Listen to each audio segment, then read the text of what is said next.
Hey all, I'm just back from Asia, 19 days of teaching, and I am jet lagged. So I'm going to do my best today to give you a little free tutorial Friday because I've missed the last, I think the last three Fridays. Two, three Fridays? Three, I think. Anyway, let's get to it. This is a demo I did while teaching actually in Shanghai. And it's going to be a car rendering. We're going to do it inside a indoor studio setup. And I'm just going to walk through some of the layers so you can see what one of these renderings looks like. So it first starts out with drawing from my sketchbook. So something like that. So there's one of my sketches right out of my sketchbook, and I'm going to turn down the opacity. This rendering is just going to show you all the layer structure more than anything. So I'm just going to leave that line drawing on the top. So usually what I do is first thing, let's put a new layer here, and I'm just going to make it a bit darker so you can see all the paths. So first step I would do is to go here and redo the whole rendering with paths. So you can see they're all in one layer, and by putting them all in one layer it allows me to draw them right up next to each other, and it makes it very easy to line them all up. If you don't put it on one layer, then you can't sort of see them all next to each other. So I find putting it on one layer and then just going back and selectively picking the ones that you need to fill and establish your layer structure is an efficient way to work. So there's that, and let's kill this one. So it starts with a line drawing, and you just put it on multiply. All right, first thing I do is start making layers. So actually the first thing I did was I blocked out the environment a little bit. So it's an indoor studio setup. I'm just going to have one big overhead light and shining soft light straight down on the vehicle, and a dark studio around with maybe a little bit of a vertical wall. And so I darken down the environment a bit just so I have some more value around it. And then I'm going to do top lighting on the body. So there's kind of the basic simple rendering. This is a bit scruffy and loose, as I stated. It's I think this rendering ran about 2 hours, start to finish. So we're going to just turn on the layers as we go, and I'll talk about the bits and pieces. So the first thing is to take the body and set up your layers with your paths. And so let's block in. There's a little soft cast shadow from the light above, and there's the interior. And the interior is just lit sort of straight above, and it's just scruffed, really scruffy quick paint in there. There's the original tires, there's the wheels, wheel centers there, and I didn't really block out the design in there because I'm actually going to cut and paste some photographed wheels at the end. I also added a little bit of blue to the environment, so like there's a blue light shining on that dark wall. And let's go here, a couple more details. See if I can make this a little bit larger. We don't really need this, so let's look at that. So it started out first was just probably looked a lot like this, just monochromatic. Now a big thing that if you want to make something a color, typically when we render our things in grayscale, we tend to use a lot more of the value range of the value scale because we're trying to get the form to read by changing the values.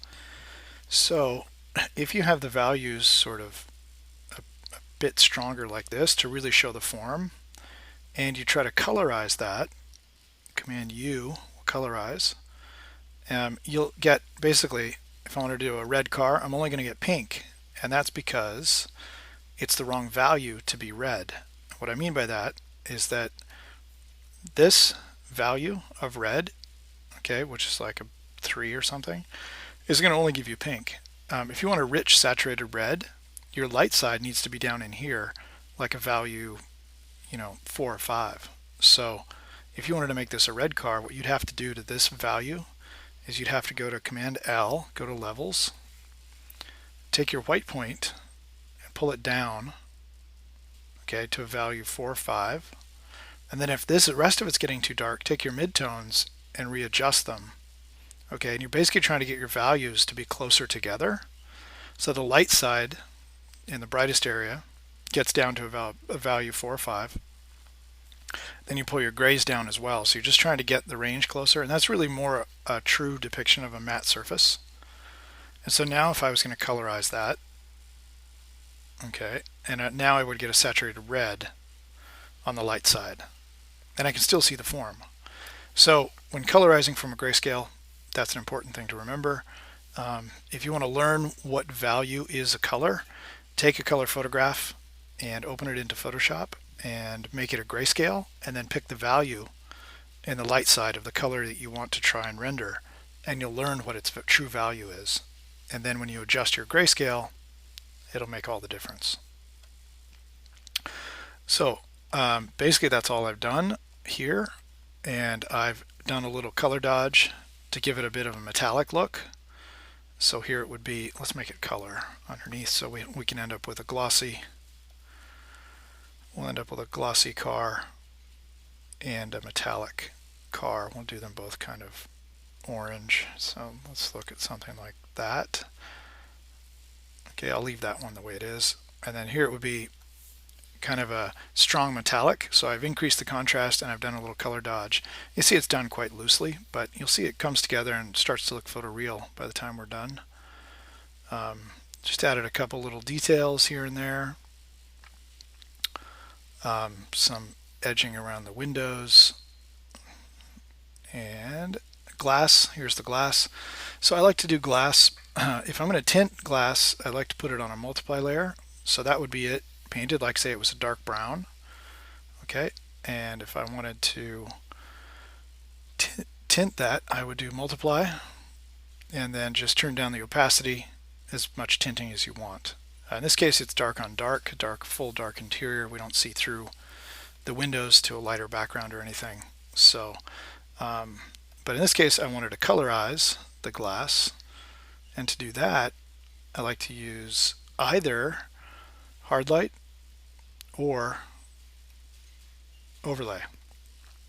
Hard light works well when it's very light behind the glass, but if it's dark, overlay is better. When you do the hard light, it looks like it's a bit too opaque, and it's not just tinting all the color, but it's actually changing it. It looks like it's too frosted and foggy, and you'll never get there if you do normal. If you do normal and you just try to change the opacity, it's going to always look way too hazy, like it's frosted. But if I do overlay, you see that it's still quite crisp and we can see through the glass. That's much better. So that's the one I went with, overlay, to get that kind of blue glass. A couple more details. These are just matte surfaces, so just matte surface rendering on those.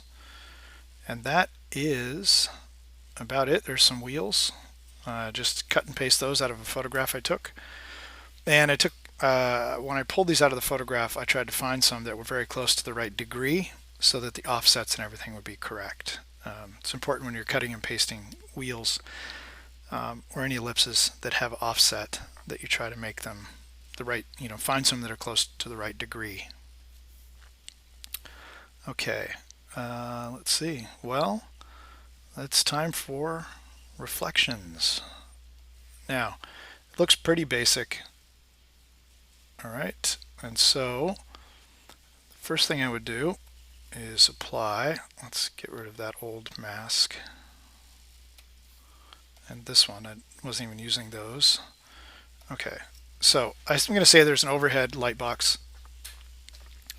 I'm not going to go into how to plot these things, how to locate them, except to say that when you do guess at where your line of sight is bouncing up to this big reflective light box, the thing that's most important is you just make the reflection consistent. And what I mean by that, let's see, let's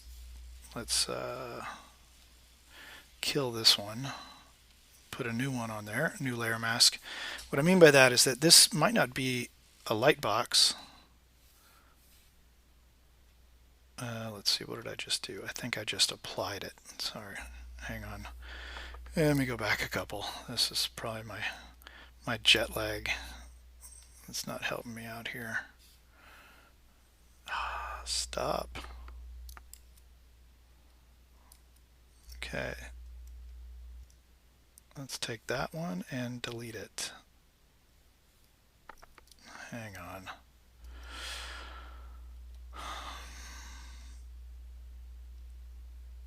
I just need to get rid of this. Sorry, I'm struggling. You can tell my brain is foggy today. Well, let's just, you know what?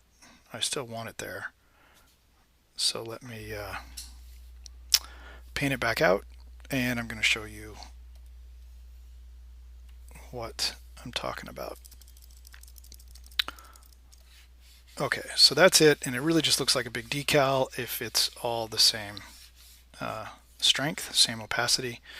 So what I mean by having it be the same reflection is that this light box that's being reflected in the top could be actually a skylight and not an actual light. And it might have some beams or something that run through the middle of it. It could have something like that, and we could have beams running this way, blocking our view of the overhead skylight. So if this is the reflection over here on the fender of the same light source, right, being that skylight, then you would want to repeat that same pattern across there. So you can have any, obstructions looking into that, and what you'd want to do is make sure that wherever it reflects that light box, right, you see those same obstructions. And I'm just loosely doing it here, but that's the idea. Okay, and then your brain will start to put it together and believe that it's actually an overhead skylight with some beams or something running through it. So that's what you do. Now, what I did, it's a little bit different than that, is that I'm going to change the gradation in it like it's an overhead skylight. I have skylights here in my studio that are frosted plexiglass. I mean, the light shines on it from the outside, it gets hot spots. So one side can be much brighter than another. And they're kind of domed, so you could really end up with a hot spot in it. So what I'm going to do here is, let's put a little layer on top, something I write some notes with. What I'm going to do is I'm going to erase off one side of it, and I'm going to erase off another side and another. And the reason I'm going to introduce gradations, right, this direction, is that I know that when the human brain interprets form, it's because of value change. So if I can incorporate a value change into this reflection, and I can justify it by saying the light's shining, and making a hot spot in my skylight above, then that's going to help the form read more with the strength of the reflection. So let's see what I did for that mask. So that mask looks like that. And if, let's see, it's 100%. So here it is off. And here it is the layer mask. And it doesn't take much to make something look reflective. So you can always paint that back again and bring back more of the reflection, but it doesn't take much again. So that's where I'm going to start it. The next one I added, no, that's the old one. Next one I added was this, and the idea here, actually next one was probably this one. Let's turn it all the way up. Okay, which is a reflection of the wall. And so I took the same color and value that was on the wall behind the vehicle, and I'm saying that this wall goes up just out of frame, and then it has a hard edge, and then above that wall, behind it, is light white wall again. So then I'm going to have this extending beyond. And so if I turn off this layer mask, you see that this one, and they're all just set to normal, all these clear coat reflections. And you see that this one is just the base paint, and I just painted a little bit of white right above the reflection of the wall that's behind the vehicle. And then I added a layer mask, right, that only left the little white area.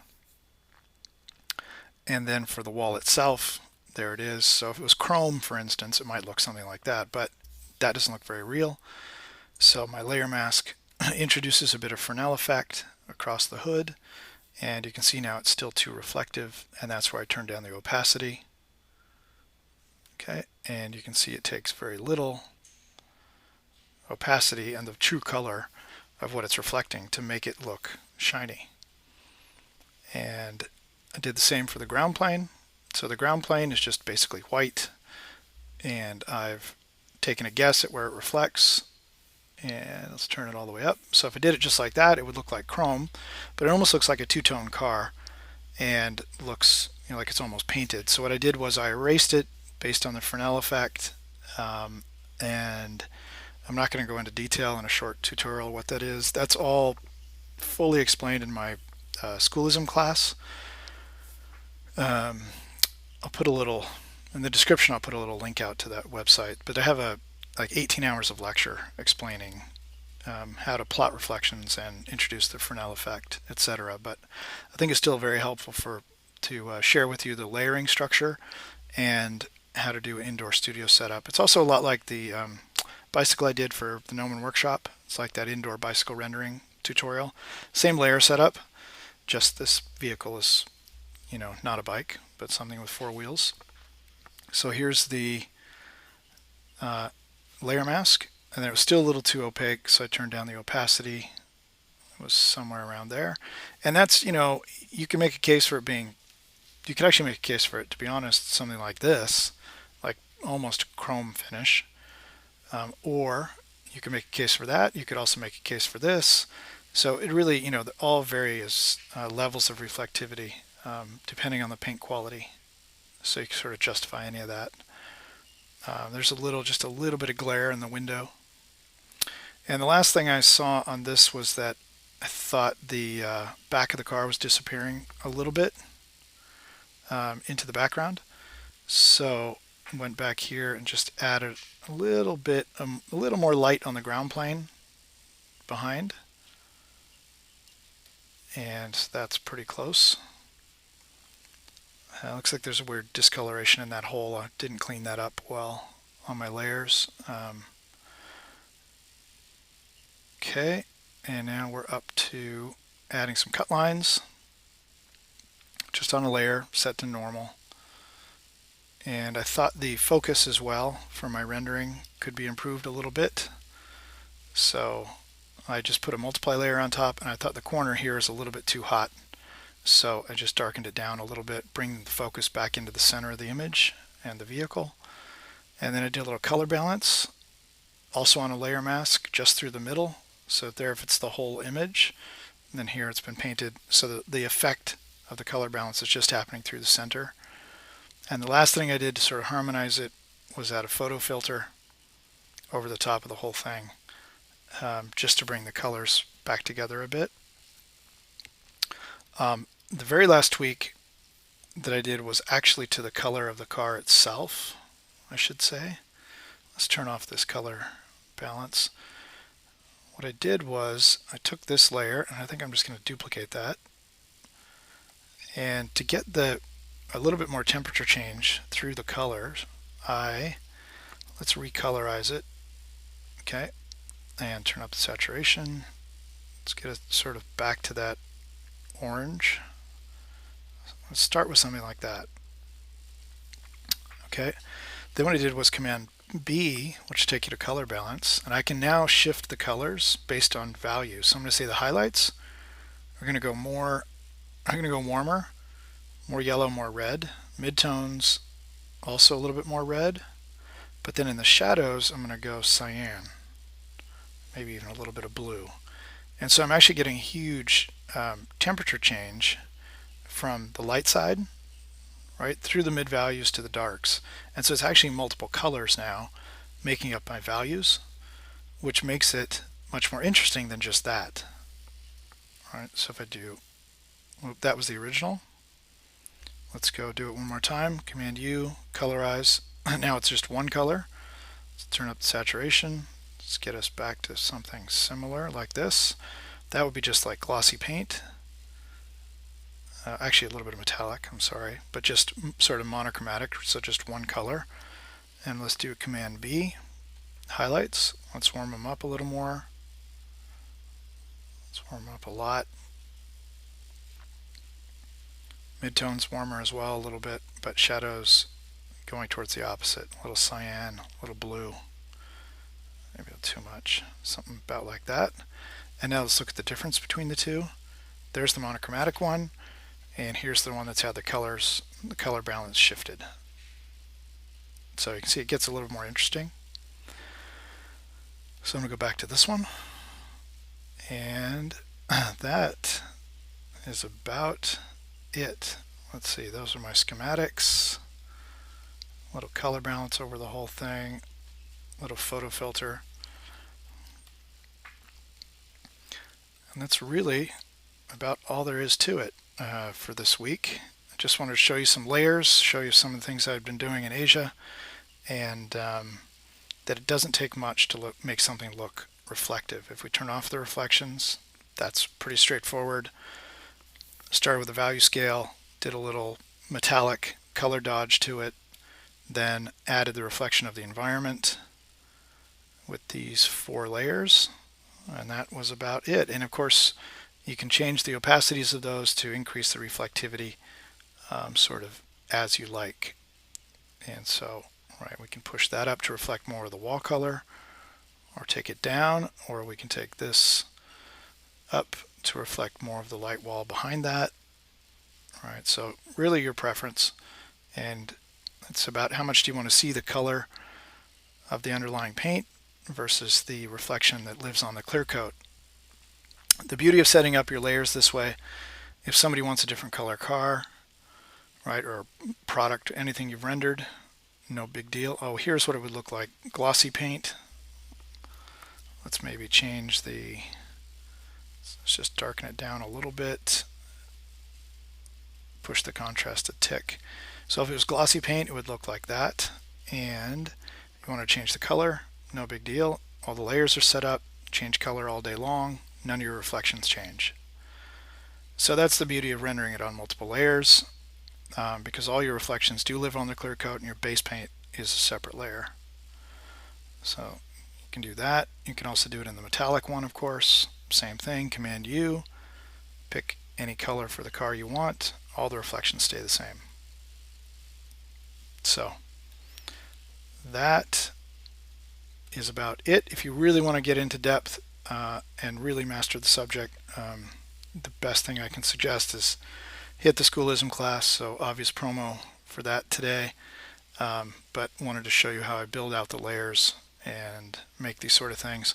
The underlying discussion and lecture about plotting the reflections, the schematics look something like that. So you can see that's most of the lecture time was in Asia was about plotting those reflections. But this is the layer strategy. This is how you balance those things, and I hope you find that helpful. I will hopefully be recovered soon from my jet lag, and I can get back into some more original live demos. Let's see, I do have Comic-Con coming up next week, so it might take me a bit of time to get back into the rhythm of my free tutorial Fridays. But thanks for tuning in, and have a great week.